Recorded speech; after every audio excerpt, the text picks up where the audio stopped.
За Япон үзэсгэлэн дээр байна. G-test. За. Сайн байна Арина. сайн байна уу? Энэ G-test гэдэг Япон хэлний төвшин татвар шалгалт тийм манай G-test Япон хэлний бодит мэдлэгийн төвшин татвар шалгалт. Монгол жил 6 удаа явагддаг. За өөрийгөө танилцуулчих. За намайг Арин Цэцэг гэдэг.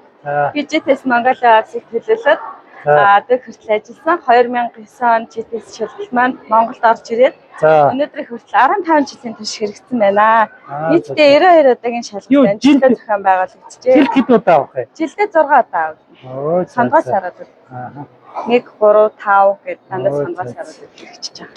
Ер нь яа гэм үү? Энэ хэлний мэдлэгээ ингээд Япон хэлний мэдлэгээ өндөрлөх нь ямар ашигтай вэ? Япон хэлний мэдлэгээ баталгаажуулснаар ажиллах, Японд сурах, виз гаргах маш олон төрлийн даваа талтай. Гүнзгий төвшөнд энэ 20-с дээш төвшөнд баталгаажуулсан хүүхэд бол тэтгэлэг авах боломж нэгдэнэ.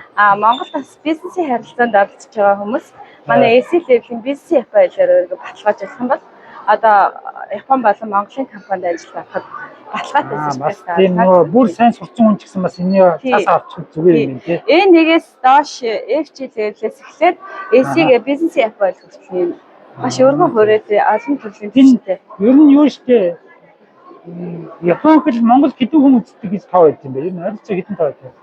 За манайд бол нийтдээ өнөөдрийн хүртэл нийт өгсөн шалгалт өгөгчдийн тав маань давтамжид тоогоор 18,000 хүн. Давтамжид тоогоор 18,000 хүн танах өгсөн байна. Тэгэхээр Монгол маань 3 сая иргэнтэй.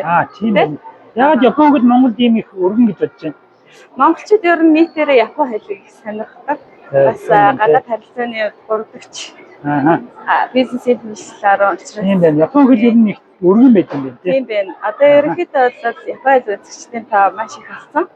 G-test хэрэгжээд өнөөдөр 15 жил болох хугацаанд нийт одоо хүүхдүүдийн мэдлэг нийтээрээ монголчууд одоо Япон хэл мэдлэгийн төвшин бас ахаад байна. Агцсан байгаа. Одоо 2005 оны хүүхдүүд AC level-ийн бизнесийн төвшин аваад явж байгаа. Ингээ олон жил зарим нь өгд юм биш үү? Тэгээд олон жилийн дараа ч гэсэн. Хамгийн гол нь манайх хурдан харин гардаг учраас даваа тал нь тэр. Даваа тал нь тэр. Төлбөр хэд явах вэ? Төлбөр нь 70,000 төгрөг. Бүх төвшин 70,000. Японд очиод өгвөл хэд вэ? Японд очиод өгвөл 5,400 yen-ээр өгнө. Тэгэхээр хэд вэ? Монгол хэлээр нь журмаар хямдхан өгүүлдэг. Монголд бол хямдхан өгч болж байна тийм Японд өгч байгаа. Хятадын засгийн газар бол G-test-ийг албан ёсны улсын шалгалтад зарласан. Хятад бас ер нь гэхдээ энэ тестүүд Монгол хэдийн янзын тест Япон тест байна. За GLPT анхдагч GLPT жил 2 удаа хэрэгжиж байгаа. Тэрний дараа манайх 2009 онд орж ирээд жил 6 удаа хэрэгжиж байна. За бусад шалгалт гэх юм бол NAT байгаа. За NAT хэд онд орж ирсэн? Таны өрсөлдөгч бол тань нэстэй. За NAT болохоор агуулгын хувьд бол GLPT-тэй адилхан.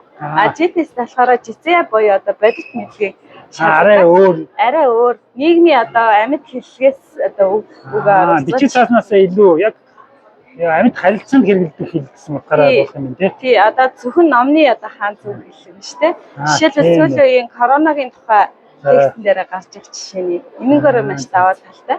Тэгээ Япон хэл үзэж байгаа хүүхдүүдэд мессеж.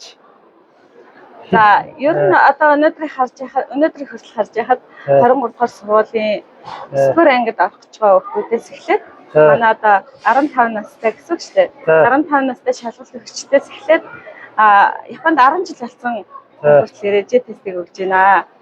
За тэгээд анги дэвшигтэй G-test-ийн сертификатаар баталгаажуулаад ирээ гэж байна. Сүүлийн үед өвөр Монгол, Тува монголчууд маш ихээр өгч байна. За Туваачууд болохоор Улаанбаатар эдний их сургуулийн Улаанбаатар их сургуулиуд байна тий. Тэр яагаад Япон хэлийг сонирхоод байгаа юм бэ? Ер нь манай юу ярьж байна? Манай монголчууд чинь Японд нэр хүндтэй, дээрэс нь илүү нээлттэй харьцаатай учраас Оросоос ирж байгаа хүмүүс монголоор дамжиж Япон улс руу явж байна. За баярлалаа. Баярлалаа.